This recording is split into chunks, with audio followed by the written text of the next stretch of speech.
Hello and नमस्ते, स्वागत छ हजुरहरूलाई नेपाल नन स्कुल च्यानलमा।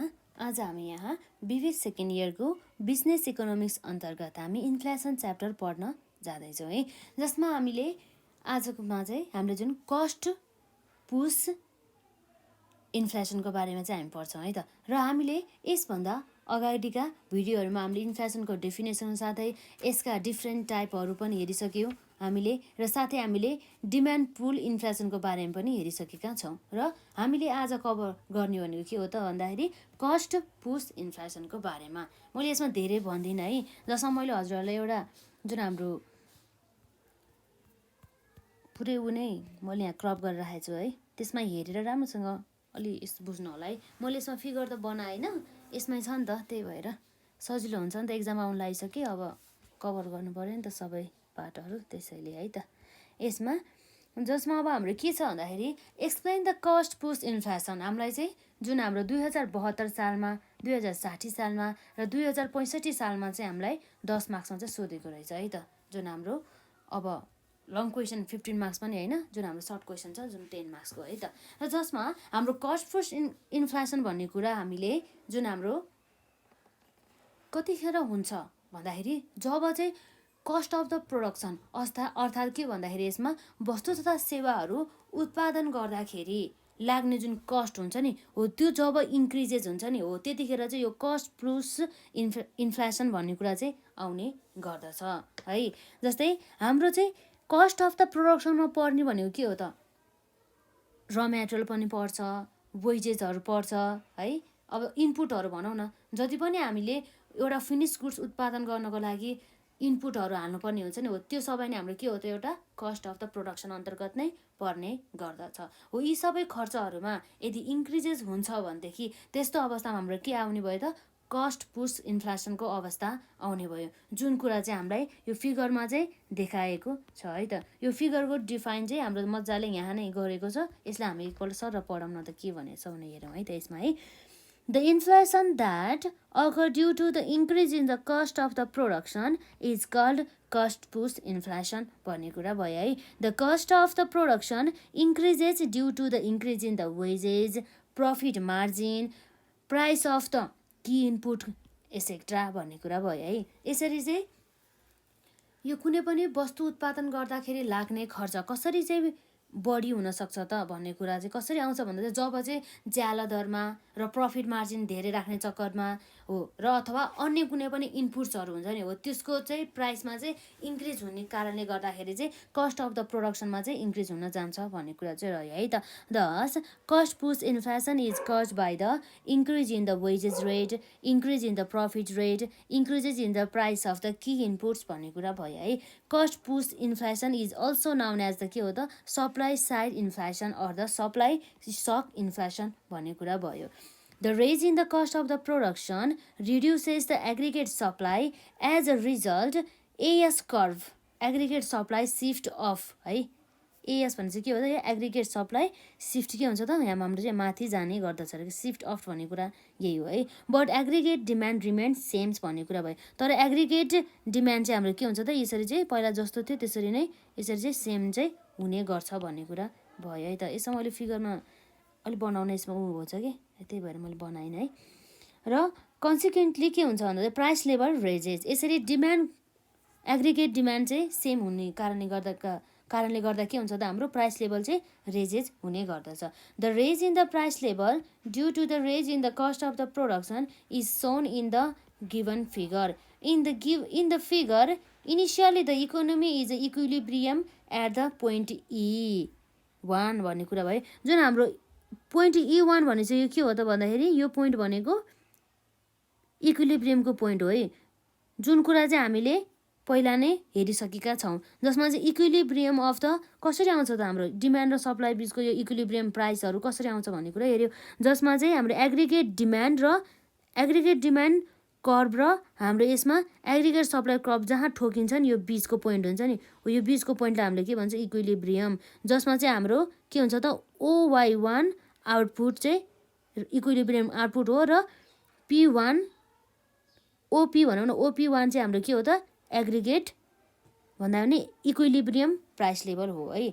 जसमा चाहिँ के भन्छ where the aggregate demand curve AD intersect the aggregate supply curve. Intersect भनेको मतलब यसरी काटिनु के, यसरी यहाँ काटेको पोइन्ट छ नि यो है। र यसै गरी एएस1 भयो है। Hence the equilibrium price level is के हो त हाम्रो इक्विलिब्रियम प्राइस लेभल भनेको OP1 र एन्ड द इक्विलिब्रियम आउटपुट भनेको के हो त OY1 भन्ने कुरा भयो है। The full employment output is assume be के हो त YF। फुल इक्विलिब्रियम आउटपुट हाम्रो कति हुन्छ त OYF हुने बेलामा अथवा हाम्रो YF को बेलामा भनौँ न। Let us suppose cost of the production increases due to the increase in the wages rate or profit margin है। कस्ट अफ द प्रोडक्सन चाहिँ कसरी इन्क्रिजेज कसरी चाहिँ बढ्यो भन्दाखेरि जब चाहिँ वेजेस रेटमा अर्थात् ज्याला रेटमा वृद्धि हुन्छ अथवा प्रफिट मार्जिनमा चाहिँ के हुन्छ त इन्क्रिज हुन्छ। And hence aggregate supply curve AS1 shift to the position AS2 र AS2 curve intersect AD curve at the point E भन्ने कुरा भयो। Therefore the point E2 is a new equilibrium point the where the equilibrium price level and the output are the OP2 and the OY2 respectively. It shows that due to the raise in the cost of the production, price level is raising to the OP2 and the output is decreasing to the OY2. This is known as the cost push inflation भन्ने कुरा भयो। जसमा चाहिँ aggregate demand चाहिँ shift भएको छैन है, जहाँको त्यही छ। तर हाम्रो के सिफ्ट भइरहेछ त हाम्रो यसमा एग्रिगेट सप्लाई चाहिँ के भयो त हाम्रो यसरी चाहिँ चेन्जेस भयो है। जसमा चाहिँ हाम्रो इन्टरसेक्ट भएको पोइन्ट चाहिँ दुईवटा छ, एउटा भनेको E1 र अर्को भनेको E2। त्यसरी चाहिँ दुईवटाको पोजिसनमा यदि यसरी वेजेस रेट अथवा हाम्रो प्रफिट मार्जिन बढ्दाखेरि चाहिँ अब के हुन जान्छ त भन्दाखेरि त्यतिखेर चाहिँ हाम्रो कस्ट अफ प्रोडक्सन चाहिँ इन्क्रिज हुन्छ। यसरी कस्ट अफ प्रोडक्सन इन्क्रिज हुँदा चाहिँ कस्ट पुस्ट के हुन्छ त कस्ट पुस इन्फ्लेसन आउँछ भन्ने कुरा चाहिँ रह्यो है। यो फिगरले चाहिँ हामीलाई क्लियरली देखाएको छ। मैले यसमा खासै एक्सप्लेनेसन त गरेन, हजुरहरूले राम्रोसँग हेर्नु होला है त। र जुन हाम्रो यहाँ रहेको छ causes or the type of the cost push inflation. यो कस्ट पुस्ट इन्फ्लेसन हुनुको कारणहरू अथवा यसको टाइपहरू चाहिँ हामी हेर्न सक्छौँ। जसमा चाहिँ रहेको छ वेजेस पुस्ट इन्फ्लेसन र प्रफिट पुस्ट इन्फ्लेसन र सप्लाई स्टक इन्फ्लेसन। अर्थात् के हो भन्दाखेरि हाम्रो यहाँ रहेको छ the causes or the type of the cost push inflation are as follows. जसमा हाम्रो के छ त नम्बर 1 मा वेजेस पुस्ट इन्फ्लेसन कतिखेर हुन्छ भन्दाखेरि जब चाहिँ अब हाम्रो जुन वेजेस रेटमा चाहिँ के हुन्छ त हाई हुन्छ नि। जब वेजेस रेट हाई हुन्छ त्यतिखेर चाहिँ हाम्रो वेजेस पुस्ट इन्फ्लेसन चाहिँ आउने गर्दछ। यहाँ रहेको छ wages push inflation occurs due to the exercise of the monopoly power of the labour union to get a higher wages without any increment in their productivity. प्रोडक्टिभिटीको चाहिँ पहिला जस्तो छ त्यति छ, उनीहरूको प्रोडक्सन क्षमता उनीहरूको इफिसियन्सी चाहिँ पहिलाको जति छ त्यति छ। तर उनीहरूले चाहिँ के गर्यो भन्दाखेरि उनीहरूको चाहिँ वेजेस रेटमा चाहिँ इन्क्रिज गर्यो। उनीहरूको चाहिँ यति वेजेस रेट गरेन भनेदेखि अथवा यति मलाई चाहिँ ज्यादा दर दिएन भनेदेखि म काम गर्दैन भने जस्तो अब एउटा मोनोपोली सृजना भयो नि त है, एकतन्त्र भनिन्छ जसलाई है। यस्तो कन्डिसनमा चाहिँ के भयो भन्दाखेरि वेजेस पुस्ट इन्फ्लेसनको कारणले गर्दाखेरि हाम्रो कस्ट पुस्ट इन्फ्लेसन चाहिँ आउने गर्दछ। र यसपछि अर्को रहेको चाहिँ हाम्रो प्रफिट पुस्ट इन्फ्लेसन। जसमा चाहिँ के छ भन्दाखेरि when the price level rises due to the increase in the profit margin of the entrepreneur है, it is called the profit push inflation भन्ने कुरा रहेको छ। जब चाहिँ यो हाम्रो इन्टरप्रेनर्सहरूको चाहिँ प्रफिट कमाउने दरमा चाहिँ बढी हुन्छ नि हो, त्यस कारणले गर्दाखेरि चाहिँ प्राइस लेभलमा जब इन्क्रिज हुन्छ नि हो त्यति अवस्थामा चाहिँ के आउने भयो त भन्दाखेरि कस्ट पुस्ट इन्फ्लेसन आउने भयो है त।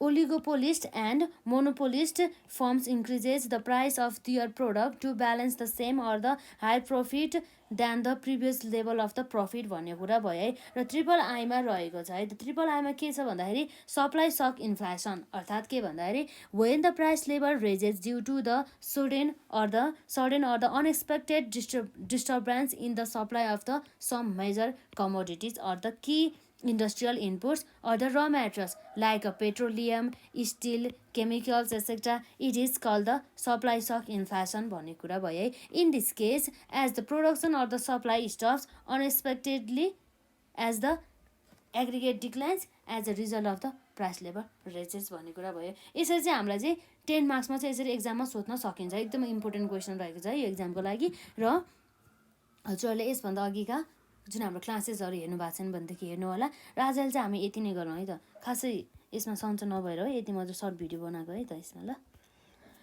अब केही क्वेरिजहरू छ भनेदेखि प्लस अब भनौँ न यसरी फोटोहरू चाहिँ यसरी पिकहरू चाहिँ यसरी क्रप गरेर नपढाइकन चाहिँ अब जुन हाम्रो फिगरै बनाएर देखाउनु भनेर यदि चाहनुहुन्छ भनेदेखि कमेन्ट सेक्सनमा राख्नु न होइन। हामी त्यसरी नै हामी नेक्स्ट भिडियो बनाउँला।